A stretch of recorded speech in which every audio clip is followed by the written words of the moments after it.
queridos amigos que nos acompanham pela Rádio Web Cobem, queridos amigos e amigas aqui presentes, nossos cumprimentos, pedindo ao Senhor que nos abençoe, que nos ilumine o raciocínio, mormente aqueles que o representam nessa casa, na qualidade dos espíritos desencarnados que simbolizam a presença dele junto a nós, que essas mãos e esses corações amigos do mundo invisível possam nos ajudar, nos amparar e nos sustentar. Antes das nossas considerações, gostaríamos de antecipadamente pedir desculpas por não poder ficar para o contato depois, que normalmente ficamos aqui, nessa abençoada casa, essa instituição que tanto apreciamos, para alguma dúvida, algum esclarecimento, contato pessoal, por causa de uma tarefa doutrinária que iremos exercer logo mais, às 10h30, estaremos em uma outra instituição aqui próximo, junto com o nosso amigo aqui, Robson Ferrer, que estará participando inclusive conosco, dividindo o trabalho conosco, uma espécie de mesa redonda, que iremos abordar na SEB, Sociedade de Educação Espírita, a respeito da parábola dos trabalhadores da última hora, os trabalhadores da vinha. Estou me referindo apenas a esse contexto, apenas para justificar ter que sair, peço inclusive permissão à equipe da casa, na pessoa da nossa graça, para não poder ficar e logo depois da nossa exposição, nos arrumarmos, nos organizarmos, em função inclusive dos equipamentos que temos aqui, para poder chegar a contento, a tempo, na outra instituição que nos espera às 10h30 da manhã. Se o nosso Robson também concordar, acho que a gente pode fazer esse movimento, né, Robson? Bom, do ponto de vista espírita, e entrando propriamente já nos aspectos que a doutrina espírita traz, sem fazer qualquer paralelismo fora do universo espírita, a família, na concepção espírita, transcende o conhecimento convencional que nós temos normalmente sobre família. Porque, genericamente falando, a família já é muito bem considerada. Genericamente falando, a família já é muito bem valorizada. De maneira geral, nós podemos considerar a família como sendo um dos grandes laboratórios da sociedade, ou, conforme a expressão vulgar, no sentido de popular, de socializada, a unidade básica do tecido social, a célula máter da sociedade humana. A família já é valorizada em termos antropológicos e sociológicos, em que pese as polêmicas que também permeiam sobre ela. Mas na concepção espírita, não apenas quantitativa e qualitativamente falando, a família se eleva a um patamar ainda de maior importância. Porque na concepção espírita, a família não é o resultado de um aglomerado sociológico, fruto do acaso genético, herdeiro da produção natural, da fecundação sexual, que deu origem a um conglomerado de seres que por liames consanguíneos, que por vínculos biológicos se irmanam, mas a família, do ponto de vista da doutrina espírita, tem raízes invisíveis, tem raízes metafísicas, tem raízes espirituais.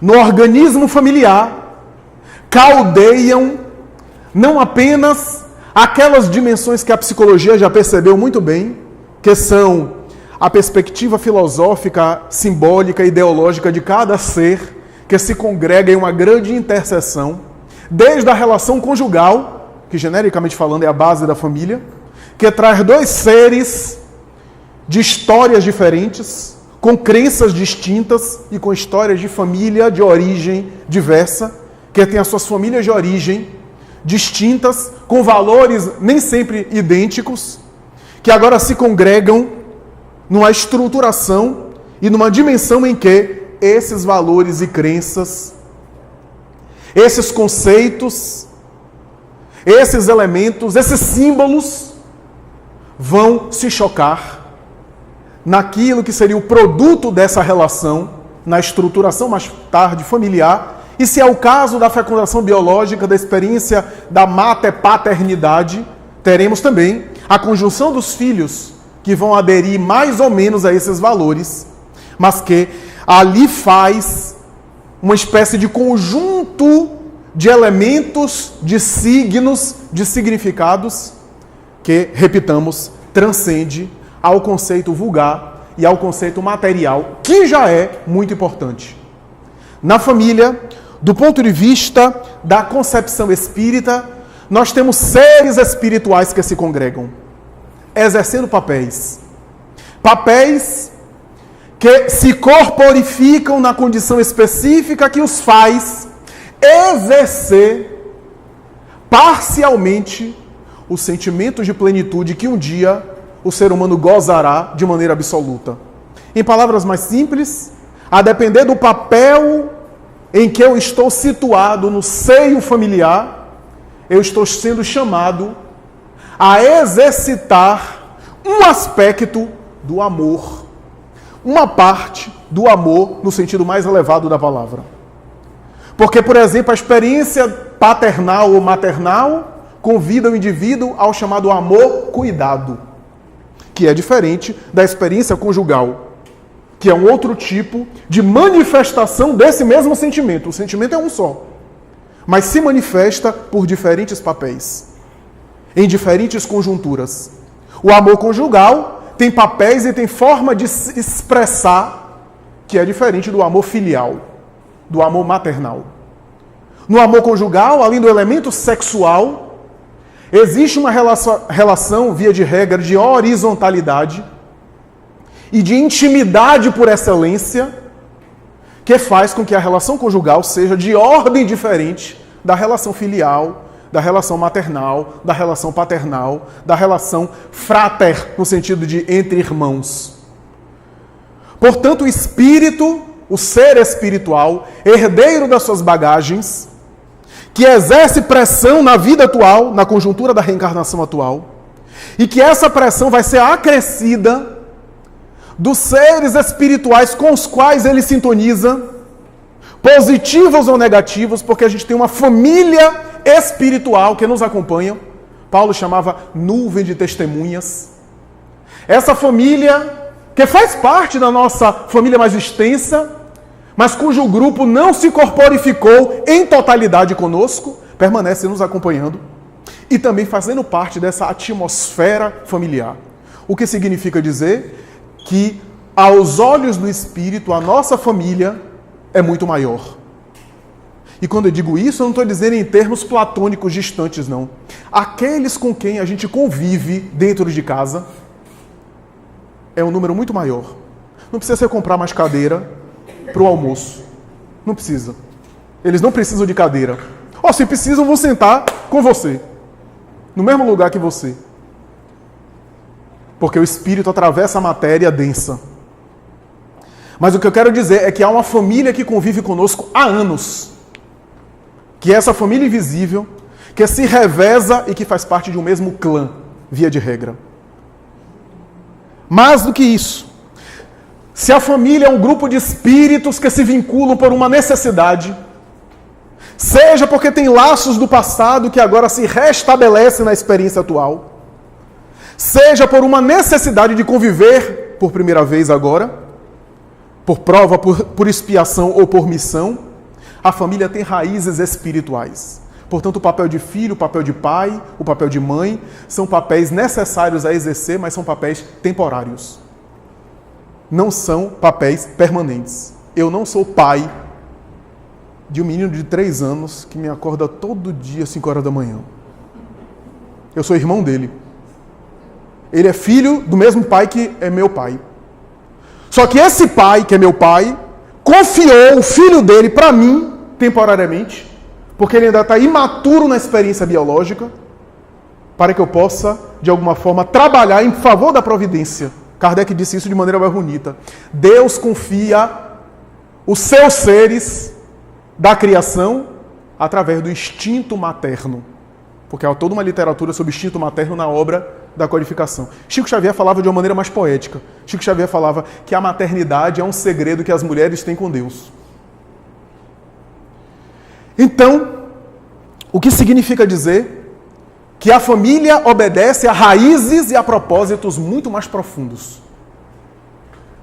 Emmanuel vai dizer de uma maneira emblemática, categórica e ao mesmo tempo que bota a gente para pensar. Na obra Pensamento e Vida, no capítulo Família, Emmanuel vai dizer que a família é o centro essencial dos nossos reflexos.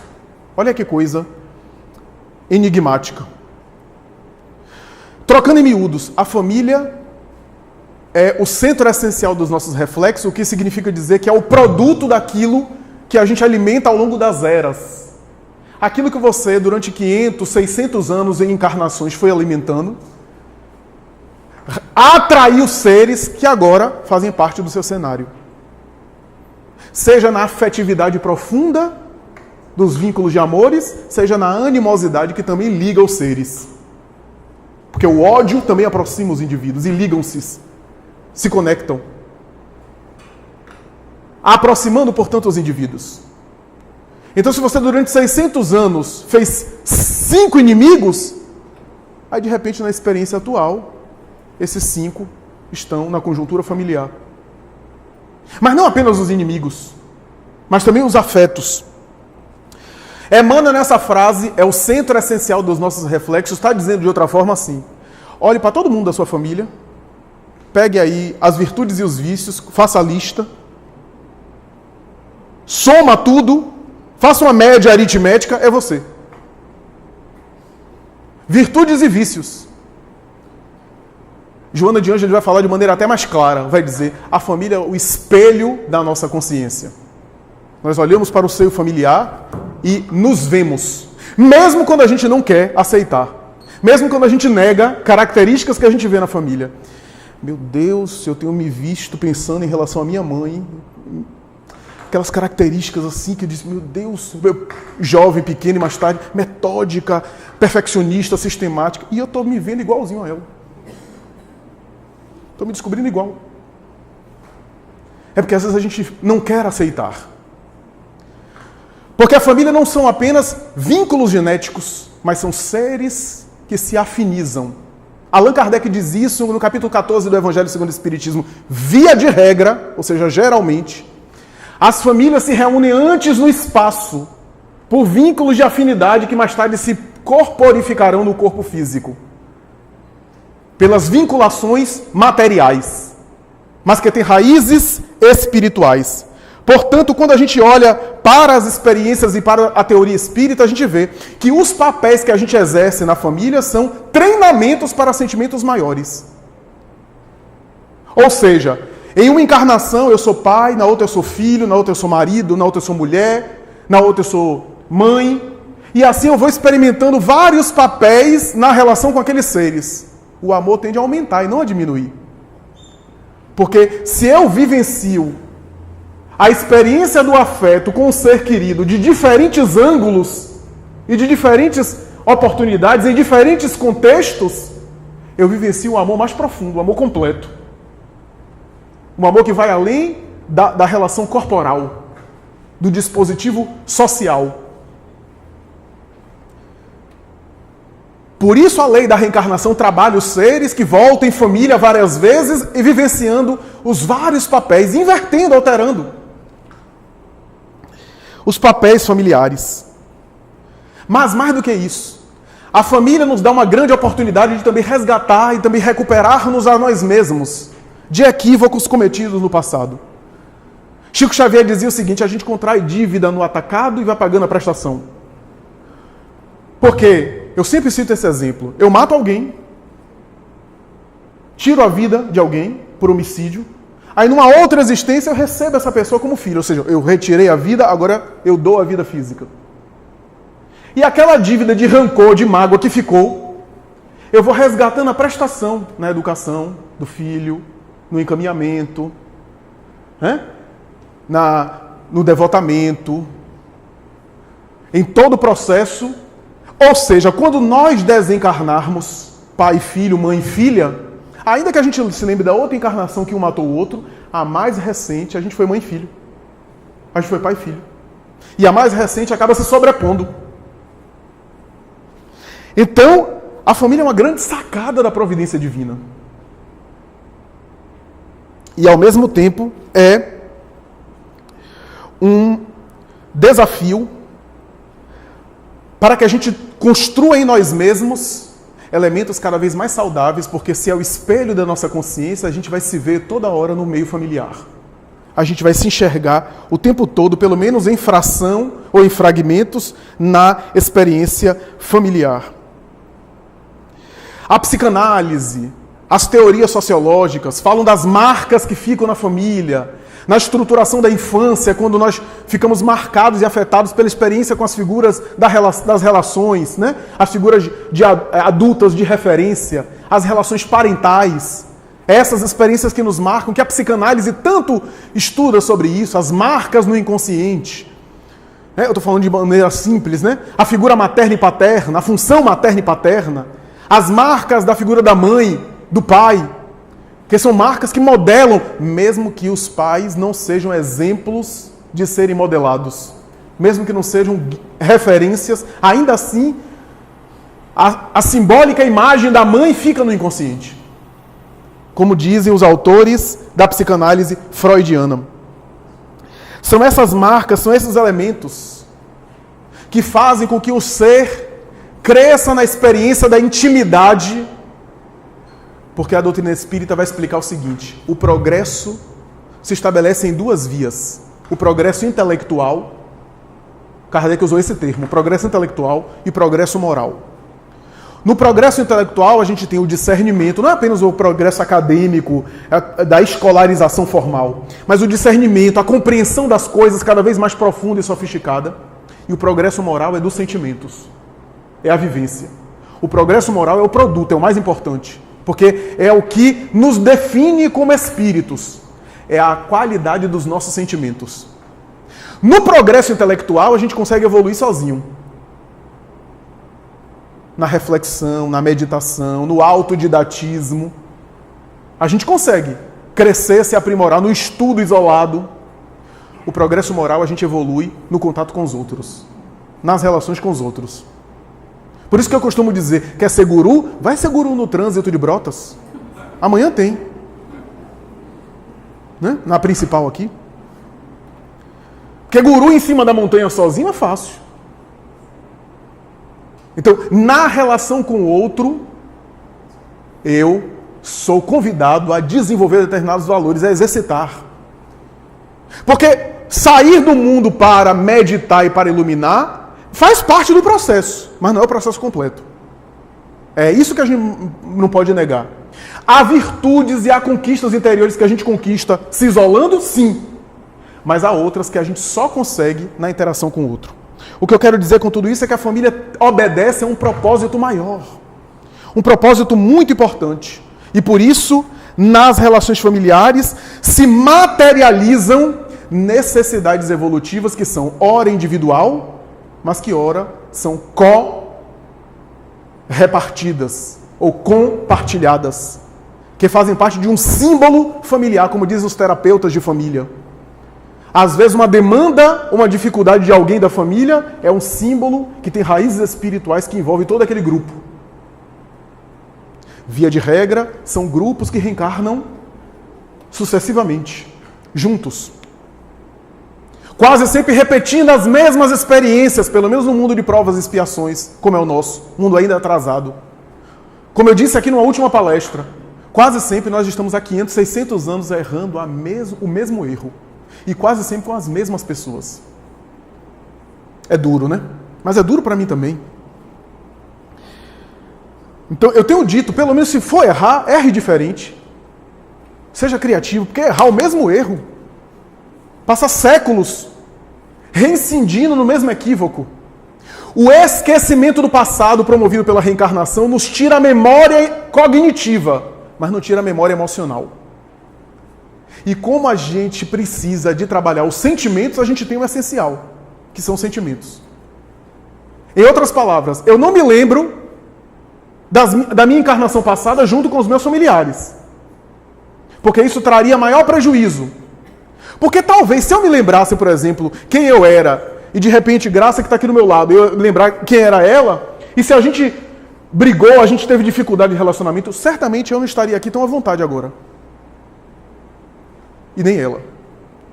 Então, o bloqueio das lembranças é para amortecer os conflitos, a fim de que a gente tenha maior autonomia para trabalhar, porque senão a gente ia ficar marcado com aqueles conflitos e afetado. A gente já tem tanto conflito nessa existência. Só que a gente tem o que é necessário, que são sentimentos. Os sentimentos vêm. O espírito lembra, o cérebro bloqueia a lembrança, mas vem em forma de sentimentos. Antipatia, simpatia, afinidade. Porque quando Kardec fala que as famílias se reúnem por afinidade no espaço, essa afinidade aqui não é apenas afinidade de gostar. O ódio de dois espíritos é uma afinidade. Dois espíritos que se odeiam estão na mesma faixa. E se ligam, se aprisionam, porque a única coisa que liberta é o amor.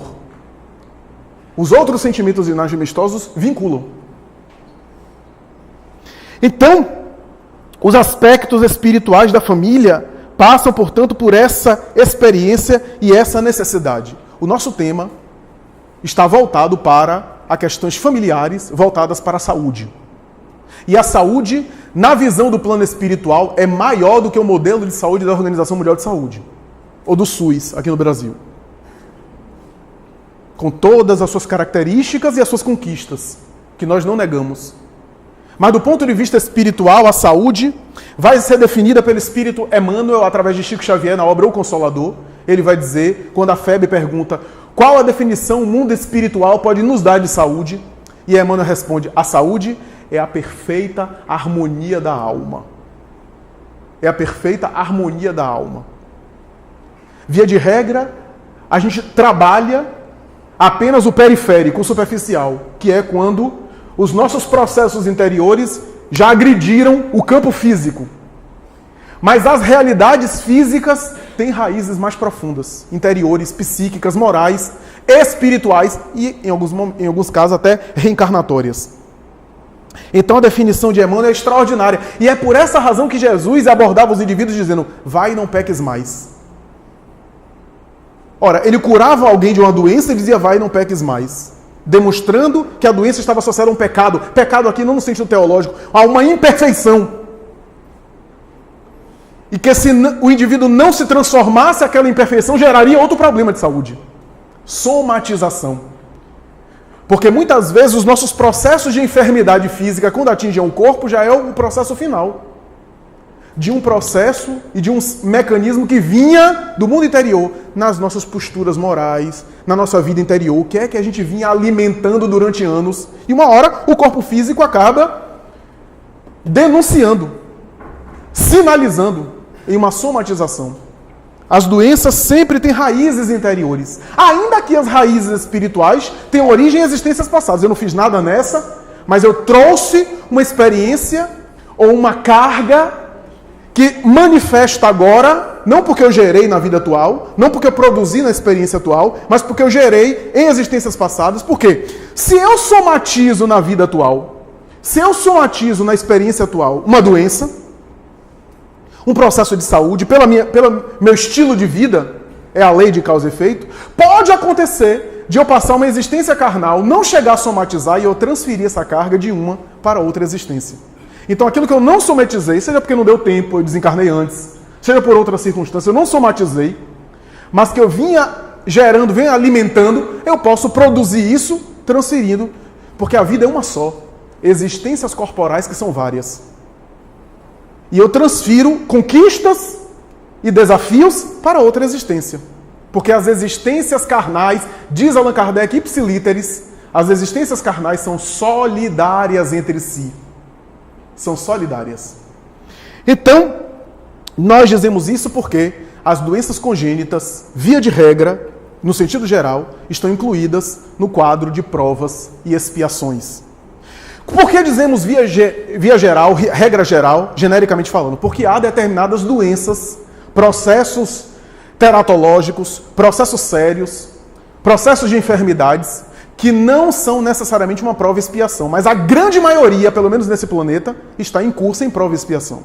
Há algumas exceções de seres que solicitam voluntariamente, sem ter a obrigatoriedade de passar por aquele processo de doença, mas solicitam para acelerar o seu processo, para crescer mais rápido, para progredir. Normalmente são espíritos mais missionários. E quase sempre a conduta deles diante da enfermidade é diferente da nossa conduta, pelo menos me incluindo aqui, pensando por mim mesmo.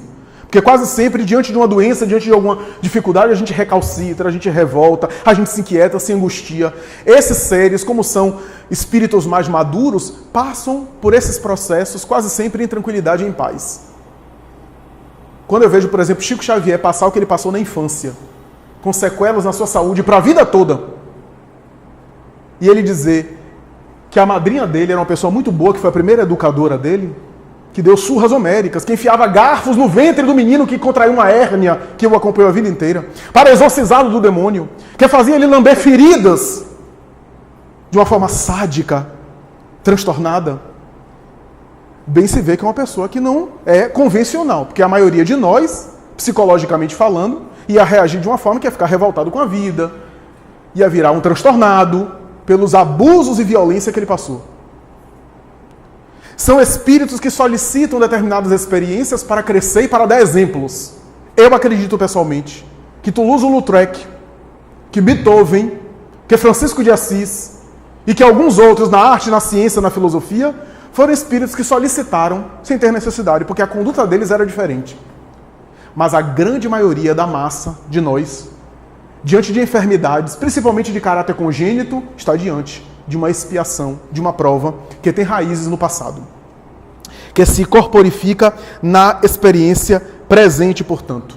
Os espíritos vêm dizer que sempre, os nossos processos difíceis de saúde, mental ou física, têm raízes em complexos de culpa que o espírito agasalhou, o espírito gerou por conta de atitudes equivocadas. Dos equívocos é a lei de causa e efeito, vulgarmente chamada lei do karma, e que geram os processos. Então não é Deus castigando, é a própria consciência que, ao se exceder, ao exorbitar, ao se equivocar, exige reparação e produz os processos compatíveis com a sua necessidade. É por essa razão que, nesse complexo de culpa, vai se produzir, portanto, as causas genéticas. Por que nós falamos isso? Porque alguém vai dizer, mas a causa da doença foi um cromossomo, foi um gene, foi uma realidade genética, foi uma realidade cromossomial. Sim, essa é a causa física. Mas qual é a causa da causa física? Porque a causa física é ainda efeito de uma outra causa.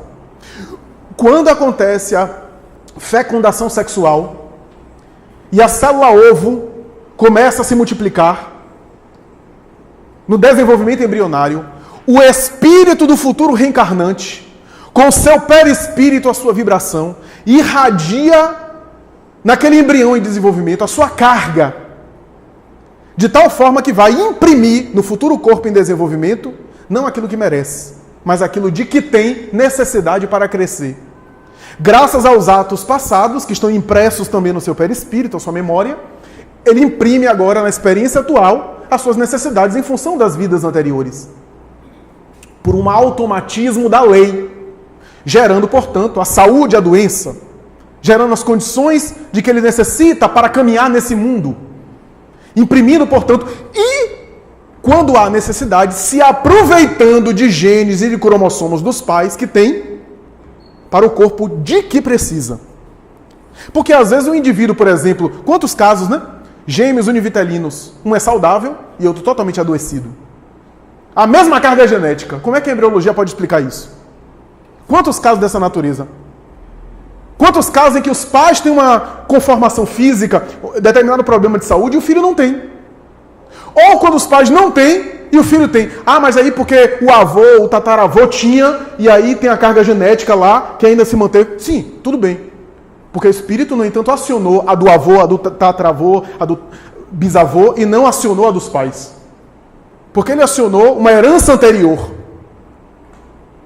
por uma necessidade evolutiva. Vou dizer mais.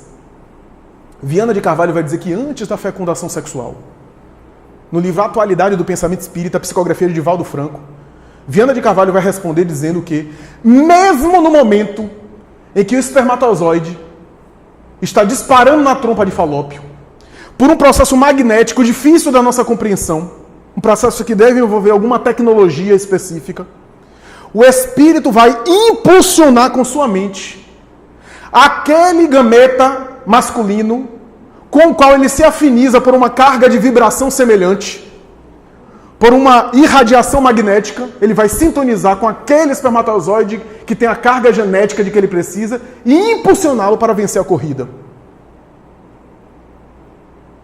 Porque necessitará daquela estruturação, daquela conformação genética. Então, quando a gente vê esses padrões familiares, físicos ou emocionais, família onde todo mundo é hipertenso, família onde todo mundo é diabético, vou falar nas questões mais comportamentais, família de alcoólatras, família e padrões familiares de violência doméstica. Estou falando de termos comportamentais. Se tem um gene para o alcoolismo, isso é especulação, tem muita discussão. Se tem um gene para a violência, eu não sei, mas não é um determinismo, porque é uma questão comportamental, de escolha, de deliberação. Do contrário, a gente não teria livre-arbítrio. Mas como esse padrão familiar se explica? Senão espíritos com o mesmo padrão semelhante, que estão reencarnando no mesmo grupo e que têm os mesmos problemas, os mesmos desafios e os mesmos problemas de saúde, às vezes. Só a doutrina espírita para explicar. Em uma célebre entrevista de Chico Xavier, ele deu um depoimento dizendo mais ou menos assim. Perguntaram a ele sobre o tabagismo, os efeitos do tabagismo e do abuso de álcool.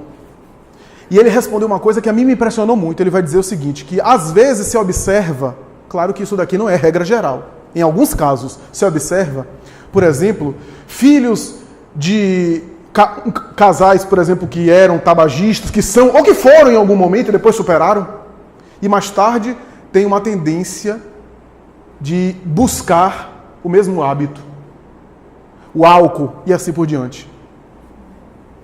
E Chico Xavier vai dizer, Emmanuel está aqui do meu lado dizendo que muitas vezes esses filhos, na época do namoro do casal, eram espíritos que estavam na atmosfera no casal, fumando e bebendo com o casal.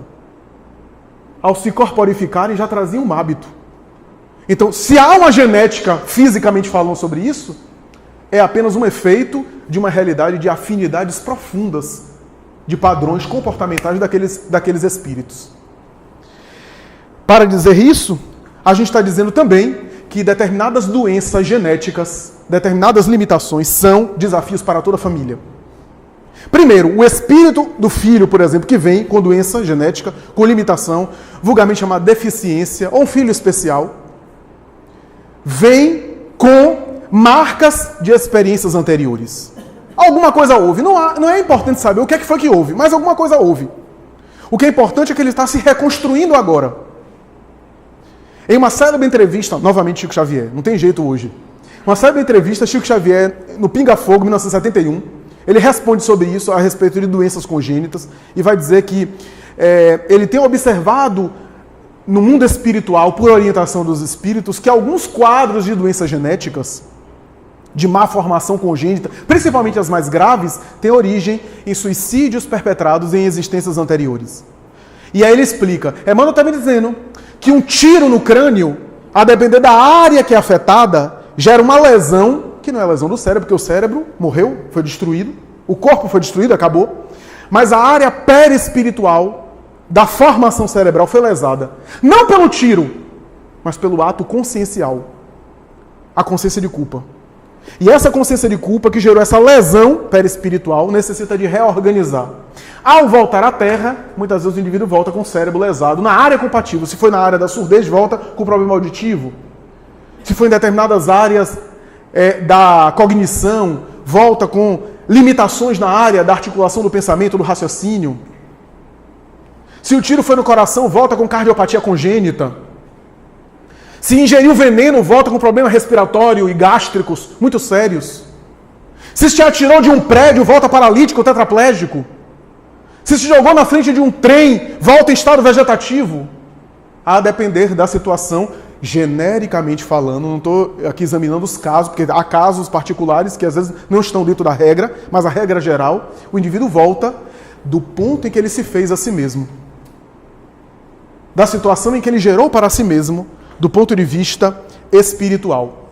Só que os pais vão perguntar, e por que o pai, uma mãe, os pais têm que cuidar de um filho com toda essa limitação se for um problema daquele espírito? Mas quase sempre a gente não erra sozinho. Na grande maioria das vezes a gente erra em conjunto. Vou ilustrar com um caso de uma obra de Filomeno Miranda. Ele conta um caso específico de uma família de muita condição aqui no Brasil, na época do Império. O filho único do casal se apaixonou por uma menina de uma classe social bastante humilde, bastante modesta. Os pais proibiram de tudo que é jeito. O menino não aguentou, em função de um preconceito dessa natureza, e se suicidou. E a saga de Filomeno narra a futura existência desse casal, que passou a vida inteira amargurado com aquilo. Voltam o mesmo casal e recebe agora o filho com limitações físicas. Porque aquele preconceito bizarro, aquele impedimento também foi responsabilidade em parte dos pais. Porque às vezes eu também sou corresponsável. Quantas vezes eu induzo alguém ao suicídio? Quantas vezes eu aconselho mal? Quantas vezes eu gero lesões no outro que o outro não aguenta e se suicida? Lesões afetivas, lesões emocionais. Na vida das relações conjugais existe isso. As feridas nas relações amorosas. E a pessoa não aguenta e se mata. A opção de se suicidar foi do outro, foi do livre-arbítrio. Mas às vezes a gente colaborou. Direto ou indiretamente. Uma calúnia. A gente calunia alguém, a pessoa não aguenta e se suicida. Nós tivemos participação na morte. O outro foi suicida. E nós temos uma certa responsabilidade por um homicídio. Então, voltamos juntos. O suicida que despedaçou a própria vida, agora com limitações na área de saúde para dar valor e para crescer. E eu com ele. Olha que coisa interessante. É o casal que era tão orgulhoso, que vivia, né? Porque isso é uma questão do ego, né? Não permitir que o filho goste de alguém que não tem a mesma condição econômica. Aí volta com o mesmo orgulho, com as mesmas questões egóicas, do filho, etc. E aí um filho deficiente. Um filho com limitação. Quantos pais vivem isso? A vergonha, o constrangimento, nas reuniões de escola, os outros filhos dos outros pais ali, com a chamada vida saudável, vida funcional, e o meu filho é especial, tem limitação, o constrangimento, a dificuldade, porque é esse orgulho sendo trabalhado, que não foi trabalhado antes, sendo trabalhado agora. Por isso que há determinados problemas morais que a gente gerou em encarnação juntos e a gente volta juntos. O suicida para se recuperar e nós também, que o induzimos ele, agora estamos cuidando dele e o encaminhando. A lei, portanto, da reencarnação. Diz um autor que o filho limitado deficiente é um filho da falta simbólica. Um filho da falta. A falta que houve no passado e que agora faz falta agora. E que deve ser preenchida por afeto. Por afeto. Doenças congênitas são marcas. Marcas que o espírito traz, mas também são símbolo da própria família. Daquilo que a família precisa trabalhar. Daquilo que a família precisa desenvolver. Essa é a ideia, mais ou menos, que passa e que perpassa nessa situação. E muitas vezes o crescimento dos pais acontece na relação com esse filho. Porque nós crescemos com a maternidade e com a paternidade. Os filhos nos transformam. Ou os familiares nos transformam. Se a gente evolui com os outros, e os relacionamentos são o motor maior da nossa evolução, porque é no atrito com as diferenças que a gente exercita a tolerância, a compreensão, a aceitação do outro, paciência. Quanto mais íntimo, mais difícil é o relacionamento. Mais difícil. Porque quanto mais íntimo, mais a gente se fere. Mais a gente se magoa. As relações com a distância regulamentar, social, são mais fáceis de serem gerenciadas. Mas as relações próximas são as fontes de grande alegria e dos maiores sofrimentos. Porque mesmo que a gente não queira, a gente vai se magoar. Porque até amando, a gente ama de maneira imperfeita. Porque imperfeitos somos. Então até o bem que a gente faz de maneira imperfeita. Então a gente faz o bem para o outro Só que o outro não entende dessa forma e se magoa sem a nossa intenção, e vice-versa. Porque às vezes há interpretações. Eu costumo dizer, viver em família é ser incomodado. Porque tem hora que você quer apagar a luz, aí chega alguém e quer ligar. E uma hora você quer ligar a luz, alguém chega e quer apagar. Olha o exemplo simples que eu estou dando. E assim, você multiplica aí. Então, isso exige do espírito a renúncia do egoísmo. Como diz um amigo meu, ele diz, Flávio, antes de casar, era a minha casa, o meu quarto. Depois ficou metade. O guarda-roupa, metade era das roupas dela. Hoje, com 10 anos de casamento, que foi encurtando, né? E eu fui ficando assim com uma parte pequena do guarda-roupa. Hoje eu tenho 10 anos de casamento, as minhas roupas estão atrás da porta do banheiro. É uma evolução, né, do matrimônio. Então, o que eu quero dizer é o seguinte, essa é a psicologia da reencarnação.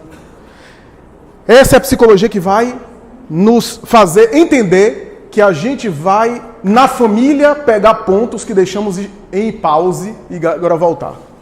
Volta naqueles pontos. O que eu quero dizer é o seguinte, a depender das relações que eu estabeleço, se eu magoo alguém, a pessoa fica magoada, eu vou encontrar essa pessoa magoada lá adiante. Pra gente se refazer. Se a pessoa perdoa e evolui, muito bem, eu fico com um débito com a minha consciência, eu posso me recompor de outra forma. Mas se a pessoa fica em demanda, eu vou ter que mais tarde atendê-la. O caso mais emblemático que eu sempre cito é do pai de André Luiz em Nosso Lar. André Luiz ficou num umbral, ele ficou num umbral assim mais forte, mais denso. Quando André Luiz, depois de 8 anos, se recuperou e foi conversar com a mãe, o pai ainda estava no umbral, depois de tanto tempo. E a mãe disse que estava, ainda continuava, com 2 mulheres que tinham sido amantes dele na encarnação. Imagine essas 2 moças como é que estavam. No além, com ele. Quantos anos estavam? E a mãe disse assim, vai reencarnar, eu voltarei. Ela voltou por opção própria. Eu voltarei com ele, novamente, como esposa dele, e a gente vai receber essas 2 meninas como filhas. Depois, coitada da mãe de André Luiz, né? Porque André Luiz disse assim, mãe, a senhora não precisa disso, está em outras esferas. Ele disse, não, eu vou. Eu faço questão. Porque eu quero aproximar o nosso Laerte, o pai dele, para o nosso coração. Ele se perdeu. Olha a visão de um espírito desse. Só que o coitado da história, eu não estou com pena dela não, estou com pena dele. Porque imagine um pai dessas 2 meninas, o que ele fez no sentimento dessas mulheres, e agora como 2 filhas. Esse homem vai infartar com essas 2 meninas. Vai infartar. Porque ele vai encontrar essas 2 meninas agora como filhas com aqueles mesmos sentimentos. Para agora tentar encaminhar. No dia que as meninas começarem a namorar, ele vai tomar passe no centro, vai querer fazer tratamento de desobsessão. Porque é essa a questão familiar. A gente vai trabalhando os sentimentos mais fortes que a gente deixou no passado sem equacionar. E por fim, a hipocondria. Também é uma questão da relação com saúde. Mas é uma questão mais simbólica. Enquanto as doenças genéticas, as doenças congênitas, são uma dimensão de saúde na família que se materializa no corpo físico, na hipocondria há uma relação de medo, de temor, uma relação de neurose, de conflito psicológico em torno de uma doença fantasma, de uma fantasia. É um quadro psicológico e psiquiátrico muito delicado, muito complexo. O assunto é longo, não dá tempo de a gente equacionar totalmente. Mas poderíamos dizer que o símbolo da hipocondria é um símbolo e um convite de um processo de interiorização. Porque o hipocondríaco fica pegado à possibilidade de ter um problema no corpo, quando na verdade não é o corpo dele que não vai bem, é a sua mente. É algo dentro dele que precisa ser equacionado. E sinaliza através do corpo. A relação dele com o corpo é uma relação que ele se fixa. Veja como Allan Kardec foi sábio, sem saber nada dessas coisas, Allan Kardec vai dizer, quanto mais o homem se fixa na matéria, mais ele sofre. O hipocondríaco está com a mente voltada para o corpo, para o físico. Está tão preocupado em uma provável doença que vive sempre na hipótese de já estar doente.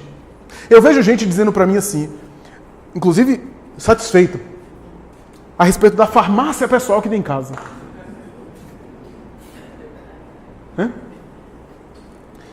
Se demorar muito, o apartamento dela vira uma drogazil. Que, aliás, está virando em tudo que é lugar. Acho que o povo sai de casa, quando volta, encontra a casa transformada em uma drogazil, uma São Paulo, sei lá o que for. Mas, enfim, A farmácia pessoal. E tem gente que diz assim, eu já fui em tudo que é médico. Como se isso fosse possível em todos os médicos do mundo. E ninguém sabe o que eu tenho. E fala isso com gosto. Porque às vezes não tem nada. Não tem nada físico. É algo mais interior. E outros, eu já vi gente ficando chateada porque o médico pediu um monte de exame e não deu nada. Olha que absurdo, não deu nada. Paguei tão caro, fiz tanto exame e não deu nada. Quer dizer, a pessoa queria que tivesse alguma coisa. São marcas do inconsciente que nós trazemos. De culpa. De coisas mal resolvidas. E a culpa, por uma necessidade de punição, exige reparação. É um processo, portanto, inconsciente de um passado reencarnatório. No caso do hipocondríaco, quase sempre foi ou excessos ligados na área da saúde, o desregramento na área da saúde, ou prejuízo a outrem na área da saúde, ou esses excessos na área da saúde levaram no final da vida a uma doença dolorosa, que a pessoa ficou traumatizada, e ao voltar para a existência atual, a consciência, endividada ainda, se pune por culpa, pelos excessos que se permitiu. E acredita que vai sofrer uma doença por merecimento. A consciência. Isso é inconsciente. Gerando, portanto, esse pavor das doenças fantasmas, de doenças que tem no corpo, de exame e que não tem nada. Porque a consciência cobra, a consciência, que é Deus em nós, a lei de Deus em nós, cobra reparação. Mas por uma necessidade de punição e por uma necessidade de realização da consciência, como se fosse uma catarse, como se fosse um desabafo da consciência de culpa pedindo reparação, o indivíduo elabora psiquicamente um processo de autopunição através de doenças que geram no corpo, que na verdade são doenças fantasmas, com uma necessidade de catarse, uma necessidade de punição, até o momento em que o débito e que o processo sejam sanados. Como? Trabalhando-se interiormente, mudando de conduta para melhor. Moralizando-se que essas energias são reorganizadas, que o débito que eu contraí é diluído através dos créditos que eu gero no bem que eu faço para o meu próximo e para mim mesmo. Então, a ideia da hipocondria é uma ideia que gera meditações profundas. E é interessante que o paciente hipocondríaco se enche de remédio. Quanto mais ele se enche de remédio, mais ele tem o risco de aí sim agravar a sua própria saúde com as drogas da farmacologia. Porque não tendo nada e tomando de maneira indiscriminada, com medo de algum procedimento, algum processo de saúde, ele vai acabar produzindo realmente e somatizando realmente um problema de saúde. Um problema de saúde físico. É, portanto, um símbolo para dizer que o problema que ele tem não está no físico. O problema que ele tem está anterior ao físico, antecede. E que ele deve cuidar para aí sim não somatizar no físico. Porque tudo que eu alimento mentalmente, eu acabo atraindo. Pede e obtereis. Tudo aquilo que eu alimento muito acaba se fixando. E como diz Joana de Anjos, o ser humano é o produto dos seus pensamentos, portanto é o produto daquilo que ele quer. Porque os pensamentos que predominam em nós é aqueles pensamentos que nós damos preferência. Então, na hipocondria, nós temos um símbolo de um complexo, para me falar de uma expressão da psicanálise. Existe um complexo ali de saúde, que não foi absorvido totalmente pelo ego ou pela consciência. Foi reprimido esse complexo de saúde em função de reencarnações anteriores, resultando, portanto, nesse medo inconcebível, nesse medo insuportável de alguma doença, de algum problema de saúde, de algo que pode nos acontecer. E em família, o paciente hipocondríaco pode acabar contaminando todo mundo. Nessa supervalorização de uma doença que não existe. Nos processos de hipocondria, há também interferência espiritual. Mas o que eu quero salientar aqui, de mais importante, é o paciente, ou o sujeito, que é um espírito culpado, ou seja, o espírito que se sente culpado pelos gravames que cometeu e retorna se autopunindo. E por incrível que pareça, essa autopunição é uma espécie de catarse. E que só vai ser superada quando ele se reorganizar perante a lei de Deus que está em nossa consciência. Meus amigos, tudo isso para dizer que o Evangelho de Jesus um dia não vai ser apenas um tratado religioso. Vai ser um tratado de saúde. Vai ser um tratado de higiene mental. será um livro de prevenção de doenças. O Evangelho de Jesus é um roteiro para a nossa saúde integral, porque vem nos falar da saúde da alma. Joana vai dizer em uma das suas mensagens por Divaldo Franco, Jesus é a única criatura da terra que se saiba que nunca teve um problema de saúde. Olha que os evangelistas anotaram diálogos íntimos. E você não vê no Evangelho um sarampo, uma catapora, uma diarreia. Nada em Jesus. E olha que se ele tivesse qualquer problema assim, isso seria registrado. Ficou de cama 2 semanas com dengue. Não tem. Porque ali era a saúde verdadeira, que era de dentro para fora. O que é que a gente faz? A gente só trata a saúde física, melhora aqui, mas sem a causa ser solucionada, aparece em outro lugar, aparece em outra situação. Então eu tenho enxaquecas constantes, pode ter uma raiz interior. Qual é a causa disso? Então eu só tomo analgésico. Vai aparecer em outro lugar? Tem alguma coisa que aquilo tenha que me sinalizar. Não estou negando a pessoa tomar analgésico, porque não é para a pessoa ficar vivendo com dor. Mas qual é a causa disso? O que é que está me gerando isso? Desde os processos mais simples aos processos mais profundos. Porque se a causa não for removida, aparece em outro lugar. Desencadeia outro processo. Que eu mesmo estou alimentando. Que eu mesmo estou construindo psiquicamente. Por isso que Jesus falava, o reino dos céus está dentro de vós. Nós temos uma farmácia interior de produtos da mais alta tecnologia, que a gente não usa ainda. Nós temos recursos internos em potencial que estão adormecidos e que não são utilizados convenientemente. Nós temos potenciais que, se utilizados, prolongarão a nossa vida física, nos darão a saúde mais apetecível, produzirá em nós harmonia interior, e a saúde física será consequência inevitável ou situação circunstancial, porque o corpo pode até adoecer, mas o espírito saudável permanece em saúde integral. Afinal, nós iremos ter algum problema de saúde durante a vida física? Eu não sei vocês não, e os médicos que estiverem aqui, me perdoem falar isso. O meu desejo é morrer de muita saúde. Mas como não é possível, eu vou morrer de alguma coisa. Então, em vez de a gente ficar apenas hipocondríacos, buscando soluções para os problemas físicos sem a investigação da alma, o que é que está gerando os problemas físicos? O que é que minha vida precisa ser mudado? Não é o porquê, como diz o texto que nos serve de tema. Eu nem diria o para quê. O para quê é muito explicado, é muito bacana, né? Eu acho que é essencial a gente perguntar para quê. Porque o porquê é a origem, o que foi que causou. Mas para quê qual é a mensagem daquilo. Mas eu tenho pensado o seguinte, eu tenho pensado no para onde. Para onde é o seguinte, para onde isso vai me levar? O que é que a vida está querendo, para onde a vida quer me conduzir? Eu quero encerrar o meu comentário citando um diálogo que eu gosto muito de Simão Pedro com Jesus, no último capítulo do Evangelho de João. João transcreve isso. Jesus chega a Simão e diz assim, Simão, dia virá, que não farás o que fazes hoje. Porque hoje, tu te cinges, te vestes, te banhas, te alimentas, transitas para lá e para cá. Dia chegará que não poderás mais te vestir, te alimentares sozinho, te conduzir, te locomover. Dia virá que conduzirão a ti, que te banharão, que te alimentarão, e serás conduzido para onde não queiras. Simão Pedro entendeu que ele chegaria à idade avançada, à velhice, ia ficar limitado fisicamente, as pessoas iam cuidar dele. Mas a mensagem de Jesus era mais profunda.